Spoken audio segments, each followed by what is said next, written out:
WhatsApp, ನಾನು ನಿಮ್ಮ ಪವನ್ ವೇಣುಗೋಪಾಲ್ ಮಾತಾಡ್ತಾ ಇರೋದು. ಎಲ್ಲರೂ ಹೇಗಿದ್ದೀರಾ? ಸೊ ನಿಮ್ಮೆಲ್ರಿಗೂ ಗೊತ್ತಿರೋ ಹಾಗೆ ನಾನು ಲಾಸ್ಟ್ 2 to 3 months ಇವಾಗ ನಾನು US ಅಲ್ಲೇ ಇದ್ದೀನಿ. ನನ್ನ US ಟೂರ್ನಲ್ಲಿ ಈವೆಂಟ್ಸ್ ಮಾಡ್ತಾ ಇದ್ದೀನಿ, ಶೋಸ್ ಮಾಡ್ತಾ ಇದ್ದೀನಿ, ಬೇರೆ ಬೇರೆ ಜಾಗಕ್ಕೆ ಹೋಗ್ತಾ ಇದ್ದೀನಿ. ಸೊ ಅಟ್ ಪ್ರೆಸೆಂಟ್ ಇವಾಗ ನಾನು ನಾರ್ತ್ ಕ್ಯಾರೋಲೈನಾನಲ್ಲಿರುವಂಥ ರ್ಯಾಲೆ ಅನ್ನೋ ಒಂದು ಜಾಗದಲ್ಲಿದ್ದೀನಿ. ಆ್ಯಂಡ್ ಲಾಸ್ಟ್ ನೈಟ್ ನಾನು ಟಾಕ್ಸಿಕ್ ಮೂವಿನ ನೋಡಿದೆ. ಸೊ ಟಾಕ್ಸಿಕ್ ಮೂವಿ ನೋಡಿ ನನಗೆ ಹೆಂಗೆ ಅನಿಸ್ತು, ಯಶ್ ಅವ್ರ ಬಗ್ಗೆ ಏನು ಅನ್ನಿಸ್ತು, ಆ ಇಡೀ ಮೂವಿ ನೋಡಿದ್ಮೇಲೆ ನಾವು ಯಾವ ಥರ ಫೀಲಿಂಗ್ ಇಟ್ಕೋಬೇಕು, ಎಲ್ಲರೂ ಯಾವ ಥರ ಅದ್ರ ಬಗ್ಗೆ ಯೋಚನೆ ಮಾಡಬೇಕು ಅನ್ನೋದ್ರ ಬಗ್ಗೆ ನಾನು ಈ ವಿಡಿಯೋ ಎಂಡಲ್ಲಿ ಹೇಳ್ತೀನಿ. ಅದಕ್ಕಿಂತ ಮುಂಚೆ ನಾನು ಯಶ್ ಅವ್ರ ಬಗ್ಗೆ ಸ್ವಲ್ಪ ಮಾತಾಡಬೇಕು. ಮೈಂಡ್ ಯು, ನಾನು ಯಶ್ ಅವರ ಹಾರ್ಡ್ ಕೋರ್ ಫ್ಯಾನ್ ಅಲ್ಲ. ಅವೆಲ್ಲ ಮೂವೀಸು ನೋಡಿದ್ದೀನಿ ಅಂತನೂ ಅಲ್ಲ. ನಾನು KGF ನೋಡಿದ್ದೀನಿ, KGF ಚಾಪ್ಟರ್ 2 ನೋಡಿದ್ದೀನಿ, ಆ್ಯಂಡ್ ರಾಮಾಚಾರಿ ನೋಡಿದ್ದೀನಿ, ಇನ್ನೊಂದು 2-3 ಮೂವಿ ನೋಡಿರ್ಬೋದು. So I am not a very hard core fan Yash ಅವ್ರದ್ದು ಅನ್ನೋ ಥರ ಅಲ್ಲ. ಒಂದು ನಾರ್ಮಲ್ ಮೂವಿ ಗೋವರ್ ಥರನೇ ಮೂವೀಸ್ ಫ್ಯಾನ್ ಹೇಗೆ ಎಲ್ರದ್ದು ಫ್ಯಾನ್ ಹೇಗೋ ನಾನು ಅದೇ ಥರ ಯಶ್ ಅವ್ರ ಒಂದು ಫ್ಯಾನ್ ಕೂಡ, but not a very hard core fan. So ಅದನ್ನು ಫಸ್ಟೇ ಹೇಳ್ಬಿಡ್ತಾ ಇದ್ದೀನಿ.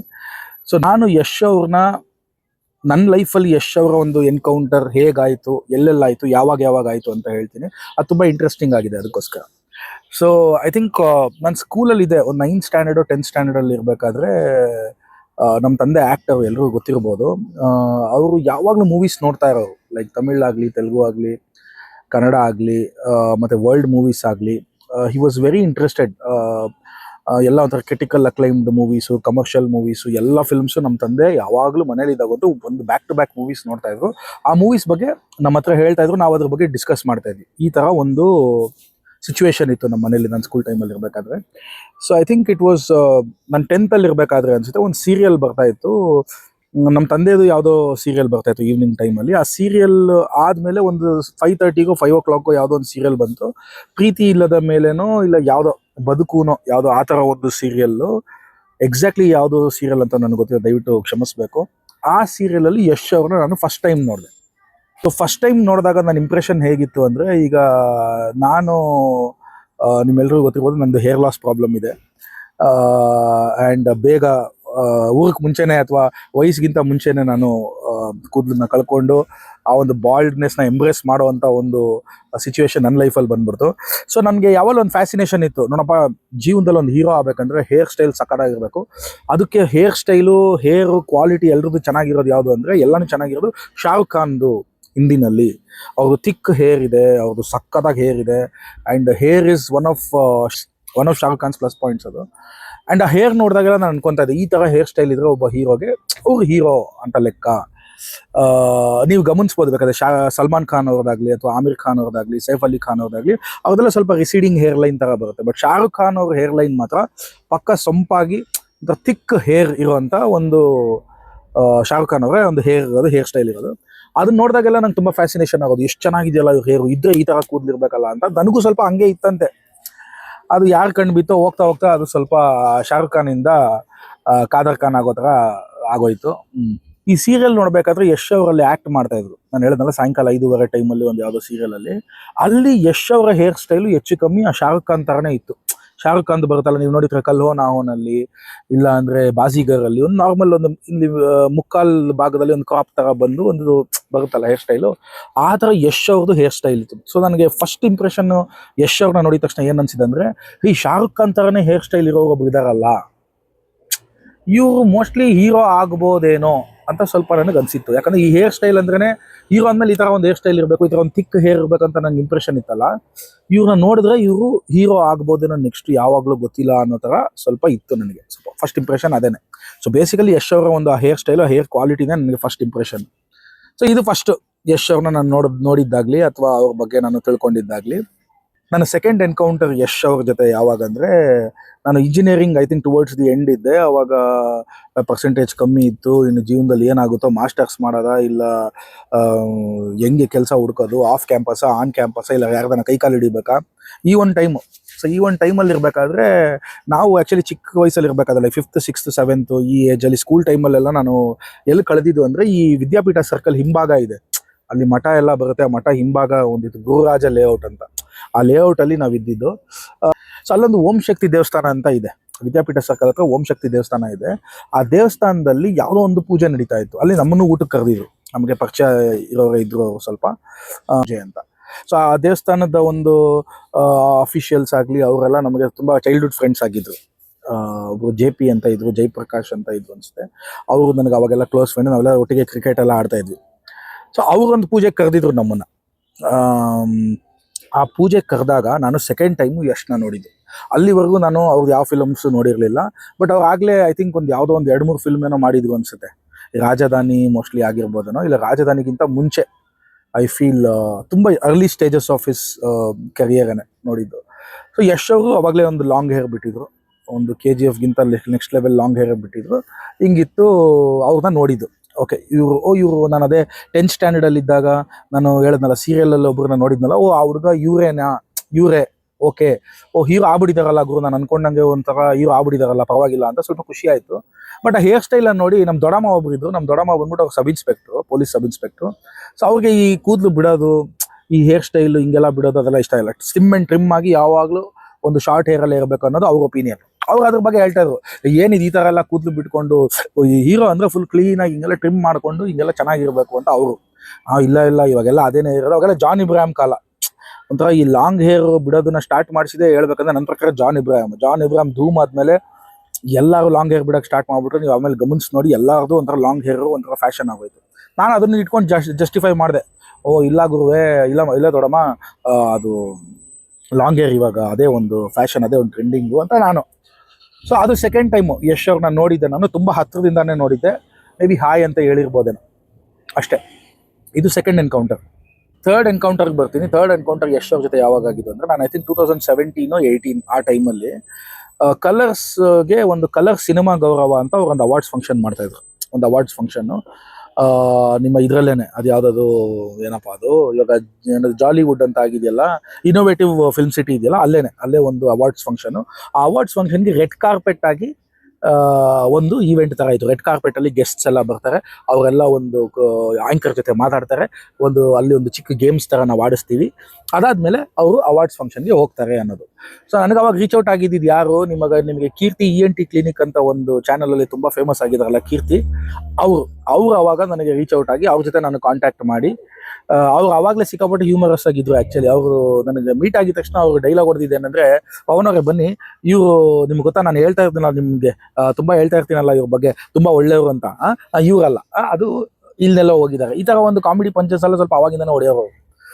ಸೊ ಅವ್ರ ಜೊತೆ ನಾನು ಡಿಸ್ಕಸ್ ಮಾಡಿ, ಈ ಥರ ಕನ್ನಡ ಕಲರ್ ಸಿನಿಮಾ ಗೌರವವಾಗಿ ರೆಡ್ ಕಾರ್ಪೆಟ್ಗೆ ಏನೇನು ಮಾಡಬೇಕು ಅಂತೆಲ್ಲ ನಾವು ರೆಡಿ ಆಗಿಬಿಟ್ಟು, ನಾನು ಒಂದು ಕಾನ್ಸೆಪ್ಟ್ ಮಾಡಿಕೊಂಡು, ಆ್ಯಂಕರ್ ಒಬ್ಬರಿದ್ರು, I think his name Arun ಅಂತ, ಅವ್ರ ಜೊತೆ ನಾನು ಮಾತಾಡ್ಬಿಟ್ಟು ಹಿಂಗೆಲ್ಲ ಮಾಡಬೇಕು, ಈ ಥರ ಎಲ್ಲ ಮಾಡಬೇಕು, ಸೆಲೆಬ್ಸ್ ಹಿಂಗೆ ಬರ್ತಾರೆ, ಹಿಂಗೆಲ್ಲ ಪ್ಲ್ಯಾನ್ ಮಾಡಿದ್ವಿ. ಅಲ್ಲಿ ಒಬ್ಬರು ನನಗೆ ವೈಲಿನಿಸ್ಟ್ ಕೂಡ ಸಿಕ್ಕಿದ್ರು, ಅನೀಶ್ ವಿದ್ಯಾಶಂಕರ್, ಅನೀಶ್ ಅಂತ ವೈಲಿನ್ ಅವರು. ಸೊ ಅವರು ಗೆಸ್ಟ್ಗಳು ಬಂದಾಗ ವೈಲಿನ್ ನುಡಿಸ್ಕೊಂಡು ಬರ್ತಾರೆ.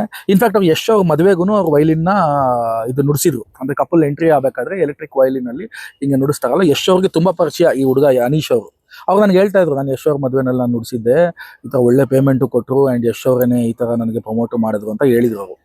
ಸೊ ಇದೆಲ್ಲ ಇದ್ದಾಗ ಓಕೆ, ಸೊ ಇವಾಗ ಒಂದು ಕಲರ್ ಸಿನಿಮಾ ಗೌರವವಾಗಿ ನಾನು ರೆಡ್ ಕಾರ್ಪೆಟ್ಗೆ ನಾನೇ ಡೈರೆಕ್ಟ್ರು, ಇದನ್ನ ನಾನು ಮಾಡಬೇಕು. ಈ ಥರ ಎಲ್ಲರೂ ಸೆಲೆಬ್ರಿಟೀಸ್ ದೊಡ್ಡ, ಅವಾಗ ಅಂಬರೀಷ್ ಅಣ್ಣ ಅವರು ಇದ್ರು, ಅಂಬರೀಷ್ ಅಣ್ಣನೂ ಬರ್ತಾರೆ, ಯಶ್ ಅವರು ಬರ್ತಾರೆ, ರಾಜ್ ಬಿ ಶೆಟ್ಟಿ ಅವರು ಇದ್ದಾರೆ, ಇವರೆಲ್ಲ ಬರ್ತಾರೆ ಅನ್ನೋದೊಂದು ನನಗೆ ಒಂದು ದೊಡ್ಡ ಅವಕಾಶ ಥರ. ಡೈರೆಕ್ಷನ್ ಮಾಡೋಣ, ಇದನ್ನು ನೋಡೋಣ, ಇದು ನನಗೆ ವರ್ಕೌಟ್ ಆಗುತ್ತಾ ಇಲ್ಲೋ ನೋಡೋಣ ಅನ್ನೋ ಥರ ಒಂದು ಟೈಮು. ಫುಲ್ ಪ್ರಿಪೇರ್ ಆಗಿದ್ದೆ ನಾನು. ಫುಲ್ ಪ್ರಿಪೇರ್ ಆಗಿ ನಮ್ಮ ತಮ್ಮನ ಕರ್ಕೊಂಡು, ಮತ್ತು ಇನ್ನೊಬ್ಬರು ರಾಕೇಶ್ ಮಯ್ಯ ಅಂತ ಒಬ್ರು ಇದ್ದಾರೆ, ಅವರು ಸಪೋರ್ಟ್ನ ನಾನು ತಗೊಂಡು, ನನಗೆ ಹೆಲ್ಪ್ ಬೇಕು ಬನ್ನಿ ಇದನ್ನು ಶೂಟ್ ಮಾಡೋದಕ್ಕೆ ಅಂತ ಹೋದಾಗ, ಆ ಟೈಮಲ್ಲಿ ನಾವು ತುಂಬ ಕಷ್ಟ ಆಯಿತು, ಹೆಂಗೆಂಗೋ ಮಾಡಿದ್ವಿ, ಶೂಟ್ ಎಲ್ಲ ಮಾಡಿದ್ವಿ. ಕೊನೆಗೆ ಯಶ್ ಅವರು ಬಂದರು, ರಾಧಿಕಾ ಅವರು ಬಂದರು. ಯಶ್ ಅವರು ಒಂದು ಬ್ಲ್ಯಾಕ್ ಶರ್ಟು, ಬ್ಲ್ಯಾಕ್ ಪ್ಯಾಂಟ್ ಹಾಕಿ, ಒಂದು ಗೋಲ್ಡ್ ಕಲರ್, ಒಂದು ಬ್ರೌನ್ ವೇಸ್ಟ್ ಕೋಟು ಹಾಕೊಂಡು ಅವ್ರು ಬಂದಿದ್ರು. ಬಂದಾಗ ಅದು ಥರ್ಡ್ ಟೈಮ್ ನಾನು ಯಶ್ ಅವ್ರನ್ನ ನೋಡಿದ್ದು. ಇನ್ನು KGF ಬಂದಿರಲ್ಲ. KGF ಐ ಥಿಂಕ್ 1.5 years ಮುಂಚೆ ಇದು ನಡೆದಿದ್ದು.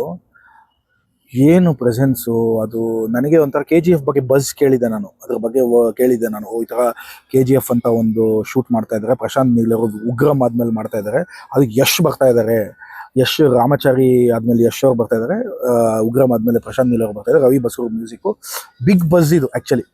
ಸೊ ನನಗದು ಜ್ಞಾಪಕ ಇದೆ. ಏನಕ್ಕೆ ಅಷ್ಟು ಕ್ಲಿಯರ್ ಆಗಿದೆ ಅಂದರೆ, ನಾನು ಯಶ್ ಅವ್ರಿಗೆ ಆ್ಯಕ್ಷನ್ ಹೇಳಿದ್ದೀನಿ. ನಾನು ಆ ರೆಡ್ ಕಾರ್ಪೆಟ್ ಅಲ್ಲಿ ಕ್ಯಾಮ್ರಾ ಹಿಂದೆ ಆಕ್ಷನ್ ಅಂತ ಹೇಳಿದೀನಿ, ಅದು ನಡೆದಿದೆ. ಸೊ ನನಗೆ ಅದೊಂಥರ ಒಂದು ದೊಡ್ಡ ಲಕ್ ಅಂತಾನೆ ಹೇಳ್ಬೋದು. ಆ ಪಿಕ್ಚರ್ ನಾನು ಹಾಕ್ತೀನಿ ಇಲ್ಲಿ. So I still remember, Yash ಅವ್ರು ಬಂದರು, ರಾಧಿಕಾ ಅವ್ರು ಬಂದರು. ಆ ವೈಲಿನ್ ಅಲ್ಲಿ ನಾವು ಅವ್ರನ್ನ ವೆಲ್ಕಮ್ ಮಾಡಿದ್ವಿ. ಯಶ್ ಅವರು ವೈಲಿನ್ ಅನೀಶ್ ಅವ್ರಿಗೆ ಅವ್ರ ಪರಿಚಯ ಇದ್ದಿದ್ದ ಕಾರಣ ಹೇಗಿದೆಯಾ ಆರಾಮ ಎಲ್ಲ ಮಾತಾಡ್ಸಿದ್ರು. ನಾವು ಹಿಂಗೆಲ್ಲ ಹೇಳಿದ್ವಿ, ಸರ್ ನೀವು ಹಿಂಗೆ ಬನ್ನಿ, ನಾನು ಎಕ್ಸ್ಪ್ಲೈನ್ ಮಾಡಿದೆ. ಸರ್ ಹಿಂಗೆ ಬರ್ತೀರಾ, ಹಿಂಗೆ ಬಂದಮೇಲೆ ಅಲ್ಲಿ ಆ್ಯಂಕರ್ ಇರ್ತಾರೆ, ಅವ್ರ ಹತ್ರ ಹಿಂಗೆ ನಿಂತ್ಕೊಂತೀರಾ, ಒಂದು ಚಿಕ್ಕ ಗೇಮ್ಸ್ ತರ ಸರ್ ಅಂತ ಹೇಳಿ, ಹಾಂ ಮಾಡೋಣ ಬನ್ನಿ ಅಂತಂದ್ರೆ ಇಲ್ಲ ಅಂತ ಹೇಳಿದ್ರು.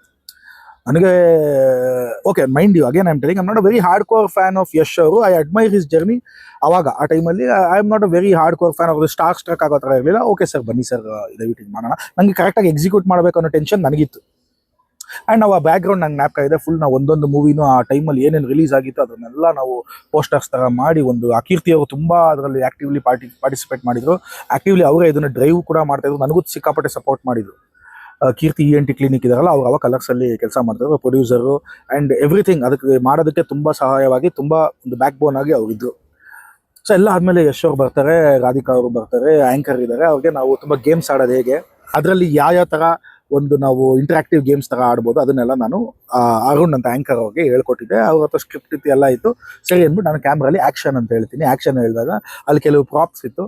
ಆ ಪ್ರಾಪ್ಸಲ್ಲಿ ಏನೇನೋ ಪ್ರಾಪ್ಸ್ ಇಟ್ಟಿದ್ವಿ ನಾವು. ಒಂದು ಪೆನ್ ಇಟ್ಟಿದ್ವಿ, ಒಂದು ಶೂಸ್ ಇಟ್ಟಿದ್ವಿ, ಒಂದು ಹ್ಯಾಟ್ ಇಟ್ಟಿದ್ವಿ, ವಿಗ್ ಇಟ್ಟಿದ್ವಿ, ಎಲ್ಲ ಇಟ್ಟಿದ್ವಿ. ರಾಧಿಕಾ ಅವ್ರು ಐ ರಿಮೆಂಬರ್ ಗನ್ ತೊಗೊಂಡ್ರು. ಗನ್ ಅಂದ್ರೆ ಒಂದು ದೊಡ್ಡ ರೈಫಲ್ ಥರ ತೊಗೊಂಡು ಯಶ್ ಅವ್ರು ಕೊಟ್ಟರು. ಯಶ್ ಅವ್ರು ಹಿಂಗೆ ನಿಂತ್ಕೊಂಡ್ರು, ಒಂದು ರೈಫಲ್ ಇಟ್ಕೊಂಡು ಆ ಕಾಸ್ಟ್ಯೂಮಲ್ಲಿ ಹಿಂಗೆ ನಿಂತ್ಕೊಂಡ್ರು. ಅವರು ಹಿಂಗೆ ನಿಂತ್ಕೊಂಡಾಗ ಅವರು ಒಂಥರ ಒಂದು ಆ್ಯಟಿಟ್ಯೂಡು, ಆ ಒಂದು ಪ್ರೆಸೆನ್ಸು ಅವಾಗಿಂದನೇ ಹಿಂಗಿತ್ತು. ಹಿಂಗೆ ನಿಂತ್ಕೊಂಡಾಗ ನಾನು ಕ್ಯಾಮ್ರಾಯಿಂದ ಹಿಂಗೆ ನೋಡ್ತಾ ಇದ್ದೆ. ಕ್ಯಾಮ್ರಾ ಒಳಗಡೆಯಿಂದ ನಾನು ಯಶ್ ಅವ್ರನ್ನ ನೋಡಿದೆ. ನೋಡಿದ ತಕ್ಷಣ ಅಪ್ಪ ಎಂಥ ಅದೃಷ್ಟನಪ್ಪ ನಂದು, ಇನ್ನು ಫ್ಯೂಚರ್ ಸೂಪರ್ ಸ್ಟಾರ್. ಇನ್ನು KGF ಬಂದಿರಲಿಲ್ಲ, ಬಟ್ ಸೆನ್ಸ್ ಇತ್ತು ಇವ್ರೇನೋ ಆಗ್ತಾರೆ, ಇವ್ರಿಗೆ ನಾನು ಆ್ಯಕ್ಷನ್ ಕಟ್ಟೆ ಹೇಳ್ತಾ ಇದ್ದೀನಲ್ಲ ಅನ್ನೋ ಒಂದು ಚಿಕ್ಕ ಒಂದು ನನಗೆ ಖುಷಿ. ಆ ಚಿಕ್ಕ ರೆಡ್ ಕಾರ್ಪೆಟೇ ಆಗಿರ್ಬೋದು, ಬಟ್ ಸ್ಟಿಲ್ ನಾನು ಆ್ಯಕ್ಷನ್ ಹೇಳಿದೆ, ಕಟ್ ಹೇಳಿದೆ, ಸ್ಮೈಲ್ ಮಾಡಿದೆ, ಥ್ಯಾಂಕ್ ಯು ಸರ್ ಅಂತ ಹೇಳಿದೆ. ಎಲ್ಲ ಆಯಿತು, ಅವ್ರು ಹೋದ್ರು. ಆಮೇಲೆ ಅವಾರ್ಡ್ಸ್ ಫಂಕ್ಷನ್ ನಡೀತು, ಚೆನ್ನಾಗಾಯಿತು. ಸೊ ಈ 3 ಇನ್ಸ್ಟೆನ್ಸಸ್ಸು ಅವ್ರದ್ದು ಬೇರೆ ಬೇರೆ, ನನಗೆ ಬೇರೆ ಬೇರೆ ಏಜ್ ನಂದು ಟೈಮ್ ಲೈನಲ್ಲಿ ಇದ್ದಾಗ, ಮತ್ತು ಅವರ ಸಕ್ಸಸ್ಸು 1 by 1 ಪೀಕ್ ಟೈಮ್ಸಲ್ಲಿ ನಾನು ಅವ್ರನ್ನ ನೋಡಿದ್ದೀನಿ. ಆಮೇಲೆ KGF ಬಂತು. ಅಫ್ಕೋರ್ಸ್ KGF ಅಲ್ಲಿ ಯಾರಿಂದ ಗೆಲ್ತು, ಅದೇನೋ ಅಂತಾರಲ್ಲ, success has 1000 fathers but failure has none ಅಂತ. ಸೊ ಸಕ್ಸಸ್ ಬಂದಾಗ ಯಾರಿಂದ ಅಂತ, ಫೇಲ್ಯೂರ್ ಬಂದಾಗ ಡೈರೆಕ್ಟ್ರಿಂದ ಇಲ್ಲ ಹೀರೋಯಿಂದ ಅನ್ನೋ ಥರ ಏನೋ ಒಂದು ಜನ, ಅದು ಕಾಮನ್, ಅದು ವಾಡಿಕೆ ಅಂತಾರಲ್ಲ ಆ ಥರ. But everything said and done. ನಾನೊಂದು ವಿಷಯ ಏನು ಹೇಳ್ತೀನಿ ಅಂದರೆ, KGF ಆದಮೇಲೆ ಯಾವ ಥರ ಹೈಪ್ ಇತ್ತು ಅಂತ ಎಲ್ರಿಗೂ ಗೊತ್ತು ಅಲ್ವಾ. ಇವಾಗ KGF ಮುಗೀತು, KGF 1 ಮುಗೀತು, KGF 2 ಮುಗೀತು. ಯಾರ ಜೊತೆ ಬೇಕಾದರೂ ಯಶ್ ಅವರು ವರ್ಕ್ ಮಾಡ್ಬೋದಾಗಿತ್ತು, ಇನ್ಫ್ಯಾಕ್ಟ್ ಶಂಕರ್ ಅವ್ರ ಜೊತೆ ವರ್ಕ್ ಮಾಡ್ಬೋದಾಗಿತ್ತು. Except maybe Rajamouli sir, ಅವ್ರು ಬೇರೆದ್ರಲ್ಲಿ ಬ್ಯುಸಿ ಇರೋ ಕಾರಣ ಎಲ್ಲ ಡೈರೆಕ್ಟರ್ಸ್ ಜೊತೆನೂ ಯಶ್ ಅವರು 100% ವರ್ಕ್ ಮಾಡ್ಬೋದಾಗಿತ್ತು. ಆಪರ್ಚುನಿಟಿ ಇತ್ತು, ಹೈಪ್ ಇತ್ತು, ಡಿಮ್ಯಾಂಡ್ ಇತ್ತು, ಆ ಕ್ರೇಜ್ ಇತ್ತು, ಎಲ್ಲ ಇತ್ತು. ಬಟ್ ಸ್ಟಿಲ್ ಯಶ್ ಅವರು ಆ ಟೈಮಲ್ಲಿ ಒಬ್ಬ ಹೊಸ ಡೈರೆಕ್ಟರ್ಗೆ ಒಂದು ಆಪರ್ಚುನಿಟಿ ಕೊಟ್ಟಿದ್ದಾರೆ ಅಲ್ವಾ.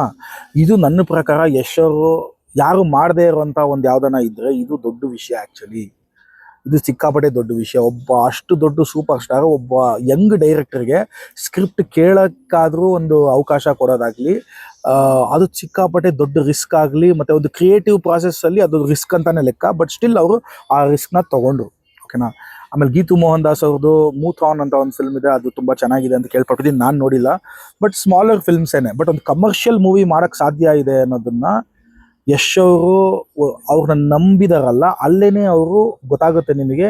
ಅವ್ರೊಂದು ದುಡ್ಡು ಹಿಂದೆ ಇಲ್ಲ, ಅಥವಾ ಒಂದು ಫೇಮ್ ಹಿಂದೆ, ಒಂದು ಏನೋ ಸ್ಟಾರ್ ಆಗ್ಬಿಡೋಣ ಅದ್ರ ಹಿಂದೆ ಇಲ್ಲ. ಈ is actually trusting the creative process, ಆಯಿತಾ. ಅವರು ನಂಬಿದ್ದಾರೆ ಇದು ಚೆನ್ನಾಗಾಗುತ್ತೆ, ಇದು ಏನೋ ಚೆನ್ನಾಗಿದೆ. ಇವಾಗ ನೋಡಿ, ಸ್ಕ್ರಿಪ್ಟ್ ವೈಸ್ ನೋಡಿ, ಅವ್ರು ಹೆಂಗೆ ಸ್ಕ್ರಿಪ್ಟಲ್ಲಿ ನೆರೇಷನ್ ಮಾಡಿರ್ಬೋದು ಅಂದರೆ ನೋಡಿ, ಇವಾಗ ಹೇಳಿರ್ತಾರೆ ಸರ್ ಈ ಥರ ಇಷ್ಟು ಫೀಮೇಲ್ ಪರ್ಸ್ಪೆಕ್ಟಿವಿಂದ ನಾವು ಸ್ಟೋರಿನ ಹೇಳ್ತೀವಿ. ಅವರೇ ಗೀತು ಮೋಹನ್ ದಾಸ್ ಅವರೇ ಹೇಳಿದ್ದಾರೆ, it's a gangster movie with female gaze ಅಂತ ಹೇಳಿದ್ದಾರೆ. ನನ್ನ ಜ್ಞಾಪಕ ಇದೆ ಅವ್ರ ಇಂಟರ್ವ್ಯೂನಲ್ಲಿ. So it's a gangster film with female gaze ಅಂತ ಹೇಳಿದ್ದಾರೆ. ಸೊ ಅದೇ ಥರನೇ ಅವ್ರು ಎಕ್ಸ್ಪ್ಲೈನ್ ಮಾಡಿರ್ತಾರೆ, ಎಲ್ಲ ಮಾಡಿರ್ತಾರೆ. ಅದು ಫ್ಯಾಸಿನೇಟಿಂಗ್ ಆಗಿ ಅನಿಸಿರುತ್ತೆ ಆ್ಯಕ್ಚುಲಿ. ಇವಾಗ ಇದು ಫೀಮೇಲ್ ಸೈಡ್ ಆಫ್ ದ ಒಂದು ಪಾಯಿಂಟ್ ಆಫ್ ವ್ಯೂ ಇಂದ ಇದು ಸ್ಟೋರಿ ಬರುತ್ತೆ. ಒಂದು ಗಿಲ್ಟ್ ಬಗ್ಗೆ. ಇವಾಗ ಈ ಸ್ಟೋರಿ ಯಾವ ಥರ ಅಂದರೆ, ನೀವು ತಲಾಶ್ ಅಂತ ಒಂದು ಫಿಲಮ್ ನೋಡಿರ್ಬೋದು, ಅಮೀರ್ ಖಾನ್ ಅವ್ರದ್ದು ತುಂಬ ವರ್ಷದ ಮುಂಚೆ ತಲಾಶ್ ಅಂತ ಒಂದು ಫಿಲಮ್ ಬಂದಿತ್ತು. ಆ ಫಿಲಮ್ಮು ಒಂದು ರೇಂಜಿಗೆ ಓಡಿತು, ಬಟ್ ಆ ಫಿಲಮು ಇಟ್ ವಾಸ್ ಅಬೌಟ್ ಗಿಲ್ಟೇನೆ. ಅದರಲ್ಲಿ ಅವರು ಮಗ ಪಾಪ ಅವನೇನೋ ಆಟ ಆಡಬೇಕಾದ್ರೆ ಅಮೀರ್ ಖಾನ್ ಅವ್ರು ಮಲಗಿರ್ತಾರೆ, ಮಗ ಹೋಗಿ ಅಲ್ಲೆಲ್ಲೋ ತೀರೋಗ್ಬಿಡ್ತಾನೆ, ಅವನು ನೀರಲ್ಲಿ ಬಿದ್ದೇನೋ ಆ ಥರ. ಸೊ ಅಮೀರ್ ಖಾನ್ ಅವ್ರಿಗೆ ಲೈಫ್ ಲಾಂಗ್ ಗಿಲ್ಟ್ ಇರುತ್ತೆ, ನಾನು ಹೋಗಿ ಮಗನ ನಾನು ಸೇವ್ ಮಾಡ್ಬೋದಾಗಿತ್ತು, ಬಟ್ ನಾನು ಇಲ್ಲೇ ಇದ್ದೆ, ಸೊ ಇದು ನಾನೇ ಒಂಥರ ಇದರಲ್ಲಿ ಕೆಟ್ಟವನು, ನಾನೇ ಕಾರಣ ಆಗ್ಬಿಟ್ಟೆ ನನ್ನ ಮಗ ಸತ್ತೋಗಕ್ಕೆ, ಈ ತರ ಒಂದು ಗಿಲ್ಟಲ್ಲೇನೆ ಆ ಇಡೀ ಫಿಲಮ್ ಇರೋದು. ಆಮೇಲೆ ಕರೀನಾ ಕಪೂರ್ ಅವ್ರದ್ದು ಸೂಪರ್ ನ್ಯಾಚುರಲ್ ಪವರ್ಸ್ ಬರುತ್ತೆ. ಸೊ ತಲಾಶ್ ಒಂದು ರೇಂಜ್ಗೆ ಓಡ್ತು, ಹಿಟ್ಟೇನೆ ಅದು, ಬಟ್ ಒಂದು ರೇಂಜ್ಗೆ ಬ್ಲಾಕ್ ಬಸ್ಟರ್ ಅಲ್ಲದೆ ಒಂದು ರೇಂಜ್ಗೆ ಹಿಟ್ ಆಗಿದೆ. ಸೊ ಈ ಸ್ಕ್ರಿಪ್ಟ್ ಲೆವೆಲಲ್ಲಿ ನೀವು ಒಂದ್ಸಲ ಯಶ್ ಅವರ ಶೂಸಲ್ಲಿ ನಿಂತ್ಕೊಂಡು ಯೋಚನೆ ಮಾಡಿ ಹೆಂಗ್ ಕಾಣಿಸುತ್ತೆ ಅಂತ. ಸೊ ನಿಮಗೆ ಯಶ್ ಅವ್ರ ಶೂಸಲ್ಲಿ ನಿಂತ್ಕೊಂಡು ನೋಡಿದ್ರೆ ಇಲ್ಲಿ ಎಂಟೈರ್ ಸಿನಾರಿಯೋ ಗೊತ್ತಾಗುತ್ತೆ ನಿಮ್ಗೆ. ಅವ್ರಿಗೆ KGF ಆಗಿದೆ, ಯಾವ್ದು ಬೇಕಾದ್ರೂ ಒಪ್ಕೊಬೋದಾಗಿತ್ತು, ಬಟ್ ಗೀತು ಮೋಹನ್ ದಾಸ್ ಅವ್ರ ಸ್ಟೋರಿ ಅವ್ರಿಗೆ ಇಂಟ್ರೆಸ್ಟಿಂಗ್ ಅನ್ಸಿರುತ್ತೆ. ವಾವ್, ಓಕೆ, ಈ ತರ ಬೇರೆ ತರ ಇದೆಯಲ್ಲ ಇದು. ಅಂಡ್ ನನಗೆ ನೆಕ್ಸ್ಟ್ ಲೆವೆಲ್ ಹೋಗೋದಕ್ಕೆ ಸುಮ್ಮನೆ ಯಾವುದೋ ಇನ್ನೊಂದು ಕಮರ್ಷಿಯಲ್ KGF 3 ಮಾಡೋದಾಗ್ಲಿ, ಇನ್ನೊಂದು ಯಾವ್ದನ್ನ ಬೇರೆ ಮಾಡೋ ಬದಲು, ಓಕೆ, ನಾನು let me take the boundaries to the next level, let me go the extra mile ಅಂತ ಅವ್ರು ಥಿಂಕ್ ಮಾಡಿ ಅವ್ರೇನು ಮಾಡಿದ್ದಾರೆ, ಗೀತು ಮೋಹನ್ ದಾಸ್ ಅವ್ರಿಗೆ ಒಂದು ಚಾನ್ಸ್ನ ಕೊಟ್ಟಿದ್ದಾರೆ. ಆಯ್ತಾ, ಚಾನ್ಸ್ ಕೊಟ್ಟಿದ್ದಾರೆ. ಆ್ಯಂಡ್ ಫಿಲ್ಮ್ ಆಗಿದೆ. ಫಿಲ್ಮ್ ಆದಮೇಲೆ ಒಂದು 60-70% ಆಗೋಷ್ಟರಲ್ಲೇ ನನ್ನ ಪ್ರಕಾರ ಅವ್ರಿಗೊಂದು ಐಡಿಯಾ ಬಂದಿರುತ್ತೆ, ಯಾಕೋ ಇದು ಅನ್ಕೊಂಡಂಗೆ ಎಕ್ಸಿಕ್ಯೂಟ್ ಆಗುತ್ತೋ ಇಲ್ವೋ ಅನ್ನೋ ಥರ ಸ್ವಲ್ಪ ಡೌಟ್ ಬಂದಿರ್ಬೋದು. This is my opinion. ಇವಾಗ ಶಾಂತಿ ಕ್ರಾಂತಿನೇ ತಗೊಳ್ಳಿ, ಶಾಂತಿ ಕ್ರಾಂತಿ ಫಿಲ್ಮಲ್ಲಿ ಅಷ್ಟು ಚೆನ್ನಾಗಿ ಬಜೆಟ್ ಎಲ್ಲ ಇದ್ದು, ಸ್ಟಾರ್ ಕ್ಯಾಸ್ಟ್ ಇದು ಎಲ್ಲ ಇದ್ರು ರವಿ ಸರ್ ಒಂದು ಇಂಟರ್ವ್ಯೂಲ್ ಹೇಳ್ತಾರೆ, ನನಗೆ ಯಾಕೋ ಮಧ್ಯದಲ್ಲೇ ಗೊತ್ತಿತ್ತು ನನಗೆ ಇದು ಯಾಕೋ ಅಷ್ಟೊಂದು ಹೋಗಲ್ಲ ಅನ್ನೋ ಥರ, ಬಟ್ ಸ್ಟಿಲ್ ನಾನು ಅದನ್ನ I had to complete it ಅನ್ನೋ ಥರ ಒಂದು ಅವರ ಸಿಚುವೇಶನ್ ಹೇಳಿದ್ರು ಅಲ್ವಾ. ಇದ್ರಲ್ಲಿ ಏನಾಗುತ್ತೆ, ಇವರು ಒಂದು 60-70% ಮಾಡೋಷ್ಟರಲ್ಲಿ ಅನ್ಸಿರ್ಬೋದು ಯಶ್ ಅವ್ರಿಗೆ, ನಿಮ್ಗೆ ಗೊತ್ತಿಲ್ಲ ಅನ್ಕೊಂಡಿದ್ದೀರಾ, ಈ ಥರ ಎಲ್ಲ ಆಗ್ಬೋದು, ಮಿಕ್ಸ್ಡ್ ರಿವ್ಯೂಸ್ ಬರ್ಬೋದು, ಇದು ಜನ ಹೆಂಗ್ ತಗೊಂತಾರೋ, ರಿಸ್ಕಿ ಇದೆ, ಸ್ವಲ್ಪ ಇದು ಯಾಕೋ ಒಂಥರ ಇದೆ ಅನ್ನೋದು ನನ್ನ ಪ್ರಕಾರ ಯಶ್ ಅವ್ರಿಗೆ ಸ್ವಲ್ಪ ಗೊತ್ತಿರುತ್ತೆ. ಮುಂಚೆ ಒಂದು 3-4 ಮಂತ್ಸ್ ಬ್ಯಾಕೆ ಗೊತ್ತಿರುತ್ತೆ, ಅಥವಾ ಮಾಡೋವಾಗಲೇ ಲೈಟ್ಲಿ ಇವ್ರಿಗೆ ಗೊತ್ತಿರ್ಬೋದು, ಸರಿ ಏನೋ ಇದು ಅನ್ಕೊಂಡಂಗೆ ಆಗ್ತಾ ಇಲ್ಲಲ್ಲ, ನಾವು ಅನ್ಕೊಂಡಿದ್ದೆ ಒಂದು, ಇದಾಗಿದ್ದೆ ಒಂದು, ಏನಪ್ಪ ಇದು ಗೀತು ಮೋಹನ್ ದಾಸ್ ಅವರು ನಮ್ಗೆ ನೆರೇಟ್ ಮಾಡಿದೆ ಒಂದು, ಇಲ್ಲಿ ಎಕ್ಸಿಕ್ಯೂಷನ್ ಅಂತ ಬಂದಾಗ ಅವ್ರಿಗೆ ಆ ಲೆವೆಲ್ಗೆ ಇದು ಎಕ್ಸಿಕ್ಯೂಟ್ ಆಗ್ತಾ ಇಲ್ವಲ್ಲ ಅನ್ನೋ ಥರ ಯಶ್ ಅವ್ರಿಗೆ ಅನ್ಸಿರ್ಬೋದು. ಬಟ್ ನಾನೊಂದು ವಿಷಯ ಹೇಳ್ತೀನಿ, ಇಲ್ಲಿ ಯಶ್ ಅವ್ರದ್ದು ನಿಮಗೆ ಒಂದು ಅವ್ರು ಯಾವ ರೀತಿ ಕ್ರಿಯೇಟಿವ್ ಪ್ರಾಸೆಸ್ಗೆ ಸರೆಂಡರ್ ಆಗಿದ್ದಾರೆ ಅನ್ನೋದು ನಾನು ಇಲ್ಲಿ ಹೇಳ್ತೀನಿ. ನನ್ನ ಪ್ರಕಾರ ಇದು ಅಗೇನ್ ಹಂಗೆಲ್ಲ ಗೊತ್ತಿದ್ರು ನೀವು ಒಂದು 60-70% ಫಿಲ್ಮ್ನ ಮಾಡ್ಬಿಟ್ಟು ಸಡನ್ ಆಗಿ ಫಿಲ್ಮ್ನ ಶೆಲ್ವ್ ಮಾಡೋದಾಗ್ಲಿ, ಫಿಲ್ಮ್ನ ನೀವು ಕ್ಯಾನ್ಸಲ್ ಮಾಡೋದಾಗ್ಲಿ, ಬೇಡ ಅಂತ ಮಾಡೋದಾಗ್ಲಿ ಮಾಡ್ಬೋದಾಗಿತ್ತೇನೋ ಯಶ್ ಅವರು. ಬಟ್ ಅವ್ರು ಮಾಡಲಿಲ್ಲ. ಅವ್ರೇನು ಮಾಡಿದ್ರು, ಆ ಕ್ರಿಯೇಟಿವ್ ಜರ್ನಿನಲ್ಲಿ ಈ step into the shoes of ಆಫ್ ಆ ಕ್ರಿಯೇಟಿವ್ ಪ್ರಾಸೆಸ್ ಅಲ್ಲಿ ಅವರು ಕೊಲಾಬ್ರೇಟ್ ಮಾಡಕ್ಕೆ ಸ್ಟಾರ್ಟ್ ಮಾಡಿದ್ರು. ಓಕೆ, ಗೀತು ಮೋಹನ್ ದಾಸ್ ಅವ್ರ ಜೊತೆ ಕುತ್ಕೊಂಡು ನೋಡಮ್ಮ, ತಲೆ ಕೆಡ್ಸ್ಕೊಂಬೇಡ, ಇದು ಹೆಂಗೋ ಸೇರ್ಕೊಂಡು ಮಾಡೋಣ, ಎಷ್ಟಾಗುತ್ತೋ ಅಷ್ಟು ಮಾಡೋಣ, ಇದ್ರಲ್ಲಿ ಮ್ಯಾಕ್ಸಿಮಮ್ ಇದನ್ನ ಎಷ್ಟಾಗುತ್ತೋ ಅಷ್ಟು ರೀಚ್ ಆಗೋಕ್ಕೆ ಟ್ರೈ ಮಾಡೋಣ, ಆಮೇಲೆ ಇದನ್ನ best, let's give hour best and make it the best product possible ಅಂತ ಹೇಳ್ಬಿಟ್ಟು ಯಶ್ ಅವರು ಗೀತು ಮೋಹನ್ ದಾಸ್ ಅವ್ರ ಜೊತೆ ಕೂತ್ಕೊಂಡು ಇದನ್ನ ಎಷ್ಟಾಗುತ್ತೋ ಅಷ್ಟು ಚೆನ್ನಾಗಿ ಮಾಡೋಕ್ಕೆ ಕಂಪ್ಲೀಟ್ಲಿ ಟ್ರೈ ಮಾಡಿದ್ದಾರೆ. ಅಕಾರ್ಡಿಂಗ್ ಟು ಮೀ ಎಷ್ಟಾಗುತ್ತೋ ಅಷ್ಟು ಮ್ಯಾಕ್ಸಿಮಮ್. ಇದರಿಂದ ಗೊತ್ತಾಗುತ್ತೆ ಯಶ್ ಅವರು ಆಡಿಯನ್ಸ್ನ ಗ್ರಾಂಟೆಡ್ ಆಗಿ ತೊಗೊಂಡಿಲ್ಲ ಅಂತ. ಗ್ರಾಂಟೆಡ್ ಆಗಿ ತೊಗೊಂಡಂಗಿದ್ರೆ ಹೆಂಗೋ ಒಂದು ಮಾಡಿ ಬಿಟ್ಬಿಟ್ಟು ಓಕೆ ಅವ್ರಿಗೆ ಬ್ರೇಕ್ ಈವನ್ ಆಗುತ್ತೋ ಇಲ್ಲ ದುಡ್ಡು ಬರುತ್ತೋ, ಈ ಕೂಡ move down to the next film. But ಅವ್ರು ಹಂಗೆ ಮಾಡಲಿಲ್ಲ. ಅವ್ರೇನು ಮಾಡಿದ್ರು, ಕ್ರಿಯೇಟಿವ್ ಪ್ರಾಸೆಸ್ಸಲ್ಲಿ ಕೊಲಾಬ್ರೇಟ್ ಆಗಿ ಆದಷ್ಟು ಇದನ್ನು ಎಷ್ಟು ಮಾಡೋಕ್ಕಾಗುತ್ತೋ ಬೆಸ್ಟು, ಜನಕ್ಕೆ ಡಿಸಪಾಯಿಂಟ್ ಆಗದೆ ಇರೋ ಥರ ಎಷ್ಟಾಗುತ್ತೋ ಅಷ್ಟು ಮಾಡಿದ್ದಾರೆ ಅಕಾರ್ಡಿಂಗ್ ಟು ಮೀ. ಓಕೆನಾ, ಅದಕ್ಕೆ ನಾವು ಆ ಒಂದು ಎಫರ್ಟ್ಗೆ ನಾವು ಆ್ಯಕ್ಚುಲಿ ಹ್ಯಾಟ್ಸ್ ಆಫ್ ಹೇಳಲೇಬೇಕು ಯಶ್ ಅವ್ರಿಗೆ. ಓಕೆನಾ, ಫಿಲ್ಮ್ ಮಾಡೋದು ಕಷ್ಟ ಇದೆ, ನೀವು ನಾನೇನು ಹೇಳೋದು ಬೇಕಾಗಿಲ್ಲ, ಫಿಲ್ಮ್ ಮೇಕರ್ಸ್ಗೆ ಗೊತ್ತಿರುತ್ತೆ, ಮತ್ತು ಅದ್ರಲ್ಲಿ ಅಸೋಸಿಯೇಟ್ ಆಗಿರೋ ಎಷ್ಟೊಂದು ಜನಕ್ಕೆ ಗೊತ್ತಿರುತ್ತೆ. ಮಾಡ್ತಾ ಮಾಡ್ತಾ ಮಾಡ್ತಾ ಯಾಕೋ ಪ್ರಾಡಕ್ಟ್ ನಾವು ಅನ್ಕೊಂಡಂಗೆ ಬಂದಿಲ್ಲ ಅಂದಾಗ ನೀವು ಅದನ್ನ ಹಂಗೆ ಬಿಟ್ಬಿಟ್ಟು ನೆಕ್ಸ್ಟ್ ಪ್ರಾಡಕ್ಟ್ ಹೋಗೋಕ್ಕಾಗಲ್ಲ. ಹೆಂಗಾದ್ರೂ ಮಾಡಿ ಅದನ್ನು ಮುಗಿಸ್ಲೇಬೇಕಾಗುವಂಥ ಒಂದು ಸಿಚುವೇಶನ್ ರೈಸ್ ಆಗಿಬಿಡುತ್ತೆ.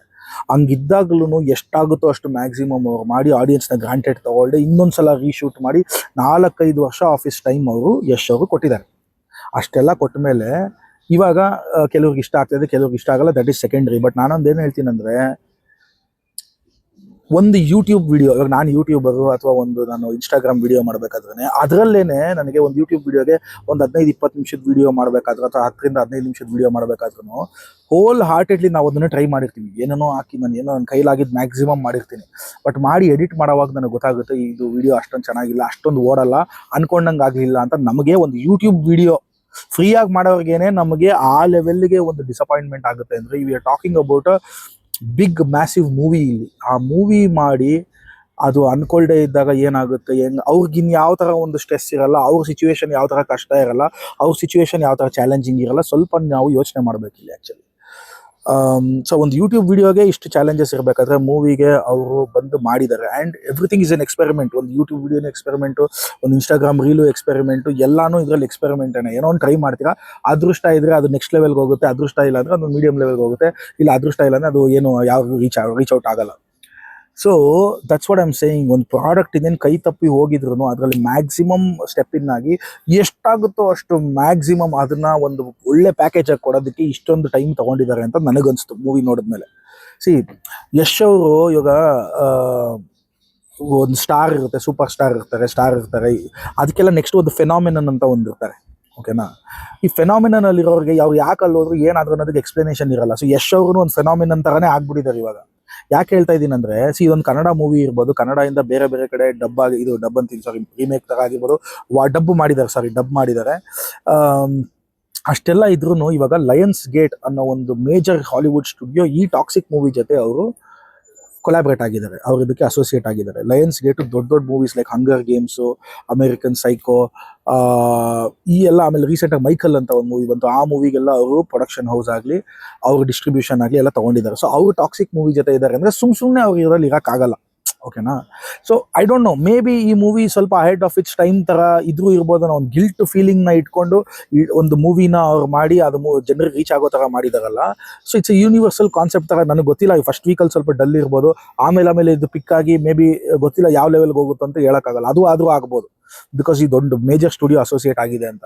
But still what I am trying to tell you is, Yash ಅವರು ಇವಾಗ ಈಸ್ ಬಿಯಾಂಡ್ ಫೇಲಿಯರ್, ಸಕ್ಸಸ್, ಒಂದು ರಿವ್ಯೂ, ಅದರಿಂದ ಅವ್ರಿಗೇನೋ ಇಂಪ್ಯಾಕ್ಟ್ ಆಗ್ಬಿಡೋದು, ಇಲ್ಲ ಈ ಮೂವಿ ಯಾಕೋ ಚೆನ್ನಾಗಿಲ್ಲ ಅಂದರೆ ನೆಕ್ಸ್ಟ್ ಏನು, ಅದೆಲ್ಲ ಬಿಯಾಂಡ್ ದಾಟಿ ಹೋಗ್ಬಿಟ್ಟಿದ್ದಾರೆ ಅವಾಗೆಲ್ಲ. ಇವಾಗ ಈ ಫಿಲಮ್ದು ಸಕ್ಸಸ್ ಆಗಲಿ ಫೇಲಿಯರ್ ಆಗಲಿ ಯಶ್ ಅವ್ರಿಗೆ ತುಂಬ ಡಿಫ್ರೆನ್ಸ್ ಆಗೋದಿಲ್ಲ ನನ್ನ ಪ್ರಕಾರ. ಯಾಕಂದರೆ ಆಲ್ರೆಡಿ ಇವಾಗ ಅವ್ರಿಗೆ ರಾಮಾಯಣ ಇದೆ, ರಾಮಾಯಣ ಆದಮೇಲೆ ಅವ್ರಿಗೆ 100% 3-4 ಕಥೆಗಳು ಕೇಳಿರ್ತಾರೆ, ಲೈನಪ್ಸ್ ಇರುತ್ತೆ ಅವ್ರಿಗೆ, ಅವ್ರ ಕೆರಿಯರ್ ಸಾರ್ಟೆಡ್ ಆಗಿದೆ. ಅವ್ರು ಇದನ್ನ ಏನೊಂದು ಸ್ವಲ್ಪ ದಿನ ನೋಡ್ತಾರೆ, ಓಕೆ ಹಿಂಗೆಲ್ಲ ರಿವ್ಯೂಸ್ ಬಂದಿತ್ತು, ಆ್ಯಂಡ್ ಹಿ ನೋಸ್ ಆಲ್ರೆಡಿ, ಅವ್ರಿಗೆ ಗೊತ್ತಿರುತ್ತೆ ರಿವ್ಯೂಸ್ ಬರ್ಬೋದು. ಅವ್ರು ಅಷ್ಟು ಇಂಟೆಲಿಜೆಂಟ್ ಇಲ್ಲದೆ ಇದ್ರೆ ಆ ಲೆವೆಲ್ಗೆ ಹೋಗಿ ಕೂತ್ಕೊಳ್ಳೋಕ್ಕಾಗಲ್ಲ. ಸೊ ಅವ್ರಿಗೆ ಗೊತ್ತಿರುತ್ತೆ ಏನೋ ಇದು ಸೂಪರ್ ಹಿಟ್ ಆಗ್ಬಿಡುತ್ತೆ, ಆದ್ರೂ ನಾನು ಅನ್ಕೊಂಡಂಗೆ ಆಗಿಲ್ಲ, ಹಂಗೇನಿರಲ್ಲ. ಅವ್ರಿಗೆ ಗೊತ್ತಿರುತ್ತೆ ಎಕ್ಸಾಕ್ಟ್ಲಿ ಇದು ಎಷ್ಟು ಹೋಗ್ಬೋದು, ಎಷ್ಟು ರೀಚ್ ಆಗ್ಬೋದು, ಎಷ್ಟು ಕಲೆಕ್ಟ್ ಆಗ್ಬೋದು ಅನ್ನೋದೊಂದು ಐಡಿಯಾ ಇರುತ್ತೆ ಅವ್ರಿಗೆ. ಬಟ್ ಒಂದೊಂದು ಎಕ್ಸ್ಪೆರಿಮೆಂಟು ಅನ್ಕೊಂಡಂಗೆ ಫುಲ್ಫಿಲ್ ಆಗಲ್ಲ, ಒಂದೊಂದು ಎಕ್ಸ್ಪೆರಿಮೆಂಟ್ ಅಕ್ಕಂತ ವರ್ಕೌಟ್ ಆಗ್ಬಿಡುತ್ತಲ್ವಾ. ಸೊ ಇದು ಸಕ್ಸಸ್ಸು ಫೇಲ್ಯೂರು ಇದನ್ನೆಲ್ಲ ದಾಟಿ ಅವ್ರು ನೆಕ್ಸ್ಟ್ ಲೆವೆಲ್ ಹೋಗ್ಬಿಟ್ಟಿದ್ದಾರೆ. ಸೊ ಇಲ್ಲಿ ನಮ್ಮ ಕರ್ತವ್ಯ ಏನು ಅನ್ನೋದನ್ನ ನಾನು ಹೇಳ್ತೀನಿ. ಏನಾಗುತ್ತೆ, ಇವಾಗ ನಾನು US ಅಲ್ಲಿ ಇದ್ದೀನಲ್ಲ, US ಅಲ್ಲಿ ಇರಬೇಕಾದ್ರೆ ನಾನು 3-4 ಮಂತ್ಸಿಂದ ಇದ್ದೀನಿ. ಒಂದು ವಿಷಯ ಏನು ಹೇಳ್ತೀನಿ ಅಂದರೆ, ಕನ್ನಡ ಈವೆಂಟ್ನ ಯಾವುದೇ ದೇಶದಲ್ಲಿ ಎಲ್ಲೇ ಮಾಡೋದು ಸುಲಭ ಇಲ್ಲ, ಸಿಕ್ಕಾಪಟ್ಟೆ ಕಷ್ಟ ಇದೆ. And Kannada event organisers, Kannada events ಆಗಲಿ, ಕನ್ನಡ ಒಂದು ಶೋಸ್ ಮಾಡುವಂಥ ಎಲ್ಲ ಆರ್ಗನೈಸರ್ಸ್ಗೆ ಥ್ರೂಔಟ್ ದ ವರ್ಲ್ಡು ಅವ್ರಿಗೊಂದು ನನ್ನ ಕಡೆಯಿಂದ ದೊಡ್ಡ ನಮಸ್ಕಾರ, ಒಂದು ದೊಡ್ಡ ಹ್ಯಾಟ್ಸ್ ಆಫ್. ಅದರಲ್ಲಿ ಜಾಸ್ತಿ ದುಡ್ಡಿರಲ್ಲ, ಜಾಸ್ತಿ ಅದರಿಂದ ಅವ್ರಿಗೇನು ಬರಲ್ಲ. ಬಟ್ ಆದ್ರೂ ಅವ್ರು ಕನ್ನಡ ಲ್ಯಾಂಗ್ವೇಜ್ಗೋಸ್ಕರ ಮಾಡ್ತಾ ಇರ್ತಾರೆ ಅಷ್ಟೇ. ಕನ್ನಡ ನಮ್ಮ ಲ್ಯಾಂಗ್ವೇಜ್ ಅನ್ನೋದಕ್ಕೋಸ್ಕರ ಮಾಡ್ತಾ ಇರ್ತಾರೆ. ಒಂದು ವಿಷಯ ಹೇಳ್ತೀನಿ, ಕನ್ನಡ ಈವೆಂಟ್ಸ್ಗೆ, ಕನ್ನಡ ಫಂಕ್ಷನ್ಸ್ಗೆ, ಕನ್ನಡ ಶೋಸ್ಗೆ ಕನ್ನಡಿಗರನ್ನ ಕರೆಸೋದು ಸಿಕ್ಕಾಪಟ್ಟೆ ಕಷ್ಟ ಇದೆ, ನೆಕ್ಸ್ಟ್ ಇಂಪಾಸಿಬಲ್ ಇದೆ. ಆ ಆರ್ಗನೈಸರ್ಸು, ಕನ್ನಡ ಆರ್ಗನೈಸರ್ಸು ಬರೀ ಆರ್ಗನೈಸರ್ಸ್ ಆಗಿ ಕೆಲಸ ಮಾಡ್ತಾ ಇರಲ್ಲ, ಅವ್ರು ಆರ್ಗನ್ ಡೋನರ್ಸ್ ಥರ ಕೆಲಸ ಮಾಡ್ತಾ ಇರ್ತಾರೆ. ಈಗೋಗೆ ಬಾಯಿ ಮುಚ್ಕೊಂಡು ಹೋಗೋ ಅಂದ್ಬಿಟ್ಟಿರ್ತಾರೆ.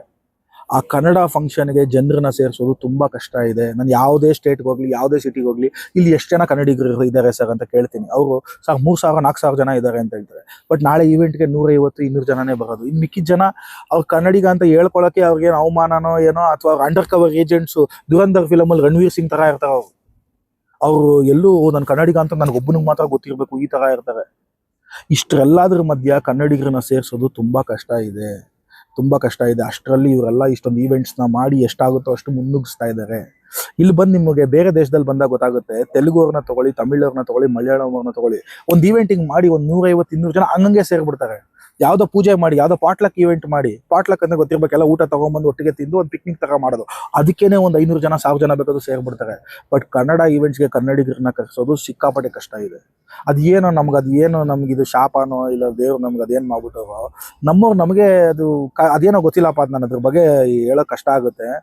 ಸೊ ಇಲ್ಲಿ ಯಶ್ ಅವ್ರಿಗೆ ನಾವು ಇವಾಗ ಏನು ಮಾಡಬೇಕಾಗಿರುತ್ತೆ, ನಮ್ಮ ಕಡೆಯಿಂದ ಒಬ್ಬ ಅಲ್ಲಿ ಹೋಗಿದ್ದಾನೆ ಅಲ್ವಾ, ನಮ್ಮ ರೆಪ್ರೆಸೆಂಟೇಟಿವ್ ಆಗಿ ಒಬ್ಬ ಹೋದಾಗ ನಾವು ಬಾಯಿ ಮುಚ್ಕೊಂಡು ಸಪೋರ್ಟ್ ಮಾಡ್ಬೇಕಷ್ಟೇ. ಇವಾಗ ಇದು ರಿವ್ಯೂ ಹಾಕೋವಂಥ ಟೈಮ್ ಅಲ್ಲ, ಇದು ಅಟೆಂಡೆನ್ಸ್ ಹಾಕೋವಂಥ ಟೈಮ್ ನನ್ನ ಪ್ರಕಾರ. ಜೀವನದಲ್ಲಿ ಎಬಿಲಿಟಿ ಇಲ್ಲದೆ ಇದ್ರೂ ರೆಸ್ಪಾನ್ಸಿಬಿಲಿಟಿ ಇರಬೇಕು ಅಂತ ಹೇಳ್ತಾರಲ್ವಾ. ಸೊ ಆ ರೆಸ್ಪಾನ್ಸಿಬಿಲಿಟಿನ ಕಂಪ್ಲೀಟ್ ಆಗಿ ನಾವು ತೊಗೊಂಡು ಒಂದ್ಸಲ ಸುಮ್ಮನೆ ಕೂತ್ಕೊಂಡು ನಮ್ಮ ಕಡೆಯಿಂದ ಒಬ್ಬರಿಗೆ ಸಪೋರ್ಟ್ ಮಾಡ್ತಾ ಇದೀವಿ ಅಂತಾನೆ ಅನ್ಕೊಳ್ಳಿ, ಪರವಾಗಿಲ್ಲ. 150-200 ರೂಪಾಯಿನ ನೋಡ್ಬಿಟ್ಟು ಓಕೆ ಏನಿದೆ ಅಂತ ನೋಡ್ಕೊಂಬರೋದ್ರೆ ನನ್ನ ಪ್ರಕಾರ ತಪ್ಪೇನಿಲ್ಲ, ಆಯ್ತಾ. ಸೊ ಇದು ಬದಲಾಗಬೇಕು ಆ್ಯಕ್ಚುಲಿ. ಇದೊಂದು ನನಗೆ ಎಲ್ಲ ಕಡೆ, ನಾನು ಯುರೋಪ್ಗೆ ಹೋಗಿದ್ದೀನಿ, ಆಸ್ಟ್ರೇಲಿಯಾಗೆ ಹೋಗಿದ್ದೀನಿ, ದುಬೈ ಅಬುದಾಬಿಗೆ ಹೋಗಿದ್ದೀನಿ, ಕೋಸ್ಟಾರಿಕಾಗೆ ಹೋಗಿದ್ದೀನಿ, ಇವಾಗ US ಬಂದಿದ್ದೀನಿ.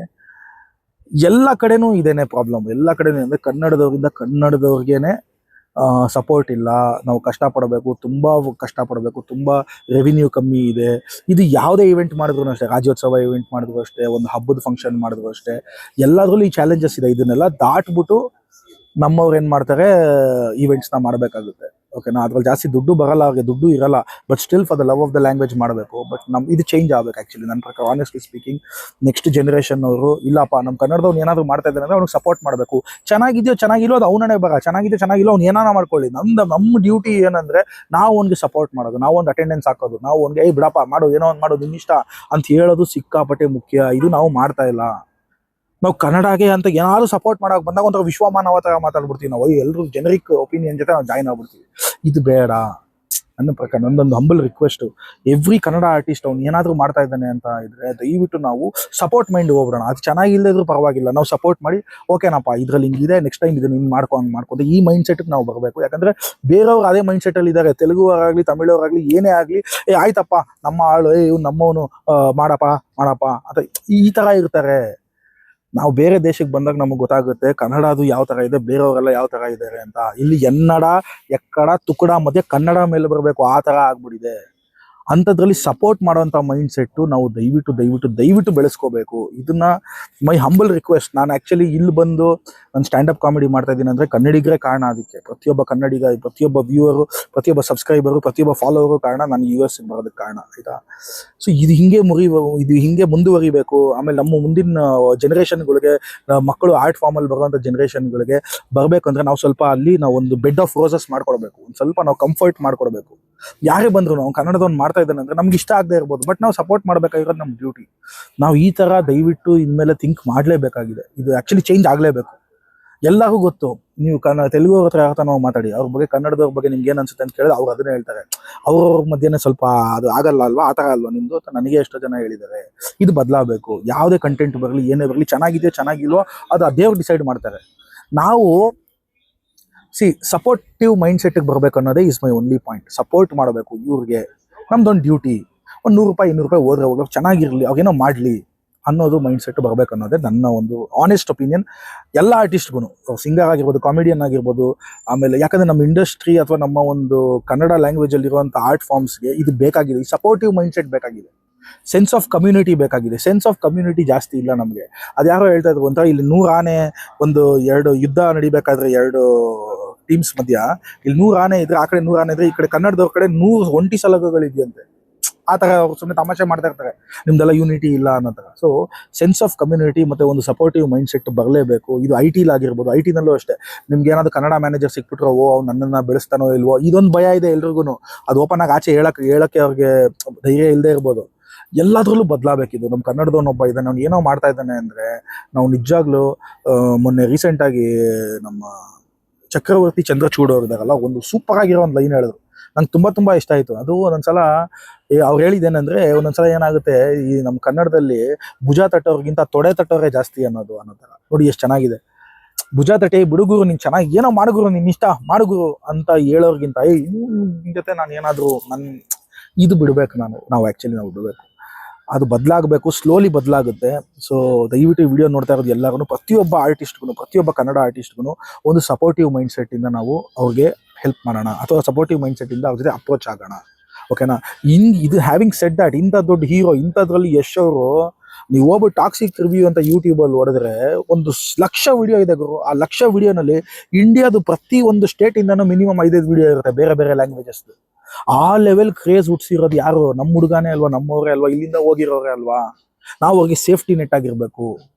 ನನ್ನ ಪ್ರಕಾರ ಅವ್ರು ಪ್ಯಾರಾಶೂಟ್ ಹಾಕೊಂಡು ಹೋಗಿರ್ತಾರೋ ಇಲ್ವೋ, ಹೋಗಿರ್ತಾರೆ, ನಾವೊಂದು ಸೇಫ್ಟಿ ನೆಟ್ ಬಿಲ್ಡ್ ಮಾಡಬೇಕು. ನಾವು ಇದೀವಿ ಸರ್, ನೀವು ಹೋಗಿ ಸರ್ ನೀವು ಅಂತ ಅಶ್ಯೂರೆನ್ಸ್ ಕೊಟ್ಟು ಅವ್ರನ್ನ ಕಳಿಸ್ಬೇಕು.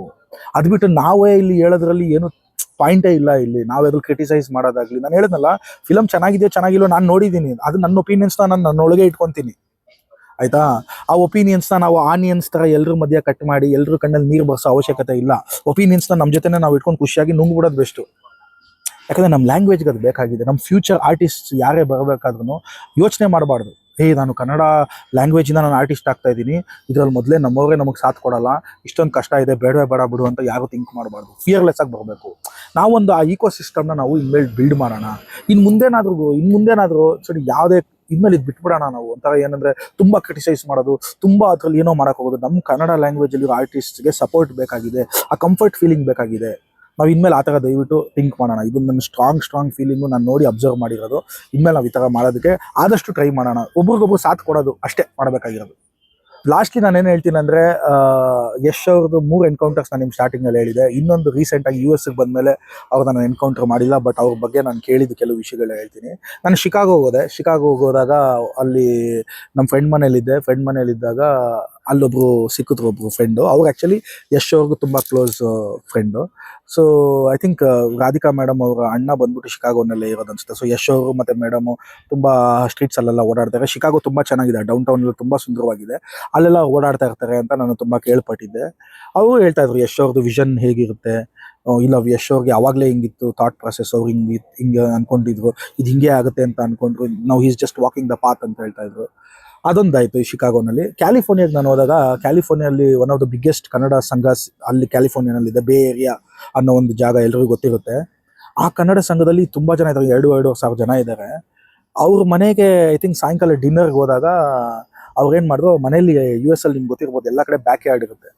ಆ ಬ್ಯಾಕ್ ಯಾರ್ಡಲ್ಲಿ ಕೂತ್ಕೊಂಡು ಎಲ್ಲ ಹಿಂಗೆ ಊಟ, ಸ್ನ್ಯಾಕ್ಸು ಎಲ್ಲ ಡ್ರಿಂಕ್ಸ್ ಎಲ್ಲ ತೊಗೊಂಡೆಲ್ಲ ಆರಾಮಾಗಿ ಹಿಂಗೆಲ್ಲ ಕೂತಿರ್ಬೇಕಾದ್ರೆ ತುಂಬ ಜನ ನನಗೆ ಎಕ್ಸಾಂಪಲ್ ಕೊಟ್ಟರು ಯಶ್ ಅವ್ರದ್ದೇನೆ. ಪವನ್ ಅವರೇ, ಅಲ್ಲೇ ರೀ ಯಶ್ ಕೂತ್ಕೊತಾ ಇದ್ದಿದ್ದು. ಯಶ್ ಅವರು 2014 ಗಜಕೇಸರಿ ಟೈಮಲ್ಲಿ ಬಂದಿದ್ರು, ಅಲ್ಲೇ ಕೂತ್ಕೊತಾ ಇದ್ರು, ನಮ್ಮ ಜೊತೆ ಎಲ್ಲ ಹಿಂಗಿದ್ರು. ಅವ್ರು ಹೇಳಿದ್ರು ನಾನು ನೆಕ್ಸ್ಟ್ ಹಿಂಗೆ ಮಾಡ್ತೀನಿ ಅಂತ. ಒಂದು ವಿಡಿಯೋ ನೀವು ನೋಡಿರಬೇಕು, ಅವರು ಎಲ್ಲರ ಮುಂದೆ ಜನರಿಗೆಲ್ಲ ಹೇಳ್ತಾ ಇರ್ತಾರೆ, ನೆಕ್ಸ್ಟ್ ನಾವು ಅಲ್ಲಿ ತೊಗೊಂಡು ಹೋಗೋಣ, ನೆಕ್ಸ್ಟ್ ನೀವು ಪ್ರತಿಯೊಬ್ಬರು ಕನ್ನಡ ಸಿನಿಮಾಗೆ ಬರಬೇಕು, ಇಲ್ಲ ನಂಗೆ ಮಾಡ್ತೀನಿ ಅಂತ ಹೇಳಿದ್ರು ಅಂತ ತುಂಬ ಜನ ನನಗೆ ಕ್ಯಾಲಿಫೋರ್ನಿಯಾನಲ್ಲಿ ಹೇಳಿದ್ರು. ಸ್ಯಾನ್ ಹೋಸೆ ಅನ್ನೋ ಒಂದು ಜಾಗದಲ್ಲಿ ಪವನ್ ಇಲ್ಲ ಅವರು ಹೇಳಿದ್ರು, ಯಶ್ ಅವರು ಹೇಳ್ಬಿಟ್ಟು ಹೋಗಿ ಹಂಗೆ ಬಂದು ಮಾಡಿದ್ರು. ಗಜಕೇಸರಿ ಟೈಮಲ್ಲಿ ಹೇಳಿದ್ರು, ನಾನು ಹಿಂಗೆ ಮಾಡ್ತೀನಿ, ನೀವೆಲ್ಲ ಬರಬೇಕು, ನೀವೆಲ್ಲ ಪ್ರೌಡ್ ಆಗೋವಂಥ ಒಂದು ನಾನು ಮೂವಿನ ನಾನು ಮಾಡ್ತೀನಿ, ನೀವೆಲ್ಲರೂ ಸಪೋರ್ಟ್ ಮಾಡಬೇಕು ಅಂತ ಹೇಳಿ ಹೋಗಿದ್ರು. Next mister and Mrs Ramachari ಟೈಮಲ್ಲಿ ಬಂದಿದ್ರು. ಅವಾಗೇನೋ ಒಂದು ಅಂಬಿ ನಮನ ಅಂತನೋ ಅಂಬಿ ಉತ್ಸವ ಅಂತ ಏನೋ ಒಂದು ಶೋ ಮಾಡಿದ್ರು. ಅಕ್ಕ ಆ್ಯಕ್ಚುಲಿ ಕ್ಯಾಲಿಫೋರ್ನಿಯಲ್ಲಿ ನಡೀತು, ಸ್ಯಾನ್ ಹೋಸೆನಲ್ಲಿ. ಅಲ್ಲಿ ಅಂಬರೀಷ್ ಸರ್, ಪುನೀತ್ ರಾಜ್ಕುಮಾರ್ ಸರ್, ಆಮೇಲೆ ಯಶ್ ಅವರು ಎಲ್ಲ ಒಟ್ಟಿಗೆ ಬಂದಿದ್ರಂತೆ. ಅವೆಲ್ಲ ಡಾನ್ಸ್ ಮಾಡಿದ್ರಂತೆ ಅಂಬರೀಷ್ ಸರ್ ಅವರ ಸಾಂಗ್ಸ್ಗೆ.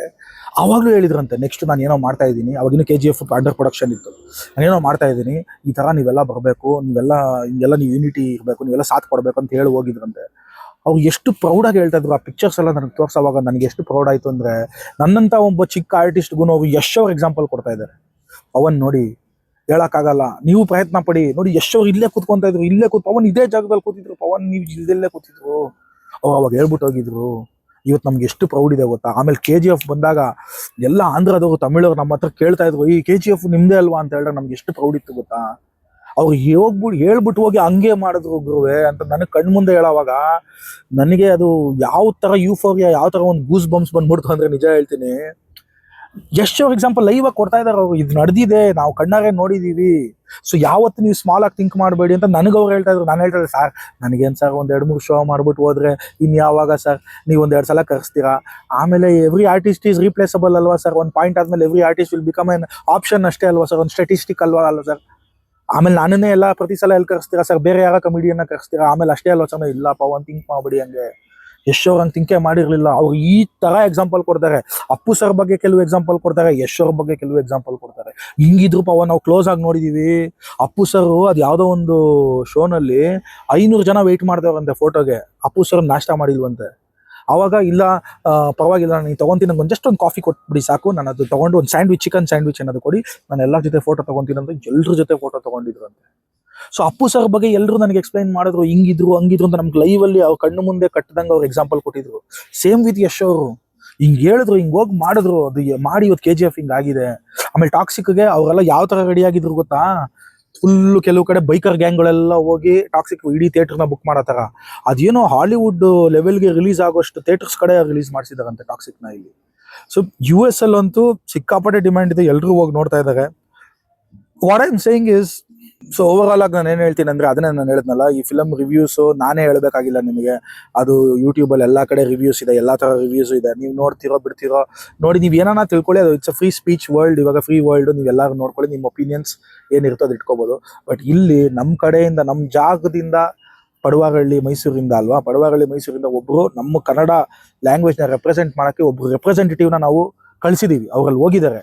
ಅವ್ರಿಗೆ ಇವಾಗ ನಮ್ಮ ಸಾಥ್ ಬೇಕಾಗಿದೆ. ನಾವು ಒಂದು ಸೇಫ್ಟಿ ನೆಟ್ ಆಗಿರಬೇಕು. ಅದೇನಾಗುತ್ತೋ ಆಗಲಿ ಬಿಡಿ ಯಶ್ ಅವ್ರೆ, ನೀವೇನಾನ ಮಾಡಿ, ನಾವಿರ್ತೀವಿ. ಓಕೆ, ಇದು ಒನ್ ಆಫ್ ಕೇಸ್ ಏನೋ ಆಯಿತು, ನಾವೇನೋ ಥಿಂಕ್ ಮಾಡಿದ್ವಿ, ಅದು ಗೀತು ಮೋಹನ್ ದಾಸ್ ಅವ್ರು ಬಂದರು, ಈ ಸ್ಕ್ರಿಪ್ಟಿಂಗ್ ಆಗುತ್ತೆ, ಫೀಮೇಲ್ದು ಪರ್ಸ್ಪೆಕ್ಟಿವಲ್ ಆಗುತ್ತೆ ಅಂತ ಅನ್ಕೊಂಡಂಗೆ ಆಗಿಲ್ಲ. That's fine. Next what next?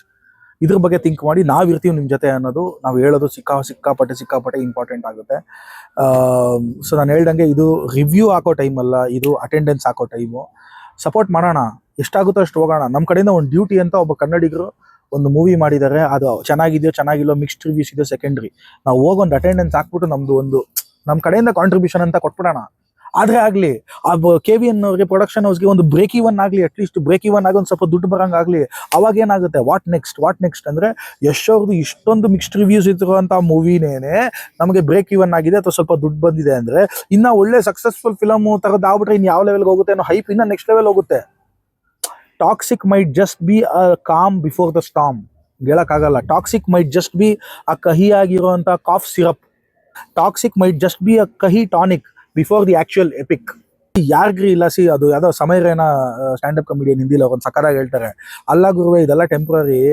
Michael ಜಾಕ್ಸನ್ಗೆನೆ ಡಿಕ್ಲೈನ್ ಬಂತು, ಡೌನ್ ಫಾಲ್ ಆಯಿತು. ಎಮಿನಮ್ಗೆನೆ ಡಿಕ್ಲೈನ್ ಬಂತು, ಡೌನ್ ಫಾಲ್ ಆಯಿತು. ಗ್ರೇಟೆಸ್ಟ್ ಗ್ಲೋಬಲ್ ಆರ್ಟಿಸ್ಟ್ಗೆನೆ ಹಿಂಗೆ ಆಗಬೇಕಾದ್ರೆ ಹಮ್ತೋ ಕ್ಯಾಯಿ ಅಂತ ಹೇಳ್ತಾರಲ್ಲ. ಸೊ ಆ ಥರ ಇಮ್ಯಾಜಿನ್ ಮಾಡ್ಕೊಳ್ಳಿ. ರಣಬೀರ್ ಕಪೂರ್ ಅವ್ರಿಗೂ ಎಲ್ಲ ಫಿಲಮ್ ಫ್ಲಾಪ್ ಆಯಿತು, ಶಂಶೇರ ಅದೇನೇನೋ ಮಾಡೋದು ಎಲ್ಲ ಫ್ಲಾಪ್ ಆಯಿತು. ಸಂದೀಪ್ ರೆಡ್ಡಿ ವಾಂಗ ಬಂದ್ರು ಅನಿಮಲ್ ಆಯಿತು. ಇವರು ನಮ್ಮ ರಣವೀರ್ ಸಿಂಗ್ ಅವರು ಯಾವ್ದೋ ಫಿಲಮ್ ಮಾಡಿದ್ರು, ಎಲ್ಲ ಫ್ಲಾಪ್ ಆಯಿತು. ಇನ್ನೇನು ಜಾಗ ಖಾಲಿ ಮಾಡ್ಬೇಕು ಅಷ್ಟರಲ್ಲಿ ಆದಿತ್ಯದವ್ರು ಬಂದ್ರು, ದುರಂಧರ್ ಆಯಿತು. ಅದೇ ಥರ ಯಶ್ ಅವ್ರಿಗೆ ನೆಕ್ಸ್ಟ್ ಸೂಪರ್ ಸಕ್ಸಸ್ ಸಿಗೋಕ್ಕೆ is just one good director away ಅಷ್ಟೇ. ಸೊ ನಾನು ಹೇಳಿದಲ್ಲ, ಟಾಕ್ಸಿಕ್ದು ಸಕ್ಸಸ್ ಆಗಲಿ ಫೇಲಿಯರ್ ಆಗಲಿ ಯಶ್ ಅವ್ರಿಗೆ ಐ ಡೋಂಟ್ ಥಿಂಕ್ ಅಷ್ಟೊಂದು ಮ್ಯಾಟರ್ ಆಗಲ್ಲ. ಅವ್ರ ಟರ್ಮ್ಸ್ಗೆ ಬಂದಿರ್ತಾರೆ ಒಂದು 6 ತಿಂಗಳು ಮುಂಚೆನೆ ಅಥವಾ 3 ತಿಂಗಳು ಮುಂಚೆನೆ. ಬಟ್ ನಾವು as audience we should not let him down.